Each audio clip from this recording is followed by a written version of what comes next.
नमस्कार. तुम्हा सर्वांना दिवाळीच्या खूप खूप हार्दिक शुभेच्छा. लक्ष्मीच्या पावलांनी तुमच्या घरी सुख समृद्धी आणि ऐश्वर्य नांदो ही परमेश्वर चरणी मी प्रार्थना करते. पण मंडळी, खरं ऐश्वर्य काय आहे हे माहिती आहे ना तुम्हाला?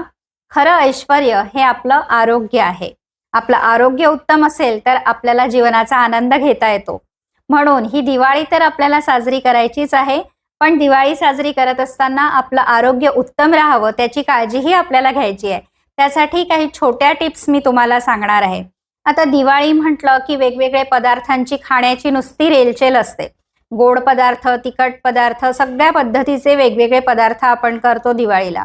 काही पदार्थ विशेष दिवाळीलाच केल्या जातात, म्हणून ते आपल्याला आवर्जून खायचे असतात.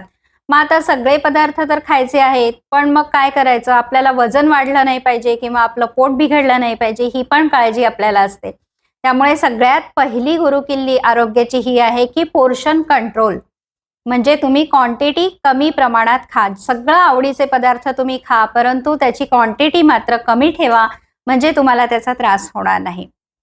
दुसरी महत्वाची गोष्ट अशी आहे की जेव्हा आपण वेगवेगळे पदार्थ करतो, तेव्हा आता समजा गोडाचे पदार्थ आपल्याला करायचे आहेत, तर ते जास्तीत जास्त हेल्दी कसे होतील किंवा कोणते हेल्दी ऑप्शन्स आपण निवडले पाहिजे ह्याच्याकडे आपण लक्ष दिलं पाहिजे.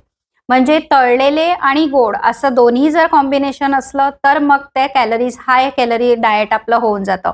म्हणून काही पदार्थ आपण असे निवडावे, जसं की गुलाबजामच्या ऐवजी आपण रसमलाई करू शकतो, म्हणजे तिथे तळलेलं नाहीये, गोड जरी आहे तरी. श्रीखंड, बासुंदी हे सुद्धा चांगले ऑप्शन आहे, हाय प्रोटीन आहेत.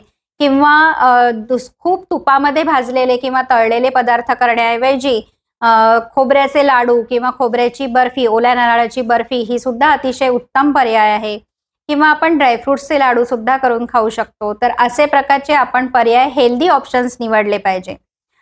तळणासाठी जे आपण तूप वापरतो ते चांगलं तूप वापरलं पाहिजे, कारण काही पदार्थ हे चांगल्या तुपातच केले जातात. मग बरेचदा आपल्याला चांगलं तूप परवडत नाही, म्हणून आपण वनस्पती तूप वापरतो किंवा डालडा ज्याला म्हणतात ते वापरतो. परंतु त्याच्यामध्ये ट्रान्सफॅट असतं, म्हणून डालडा आपण वापरणं शक्यतोवर टाळावं. चांगल्या तुपातले पदार्थ करायचे असतील तर तुम्हाला परवडत नसेल तर कमी करा, परंतु चांगल्या तुपातलेच करून खा, म्हणजे तुम्हाला त्याचा आरोग्यावर घातक परिणाम होणार नाही.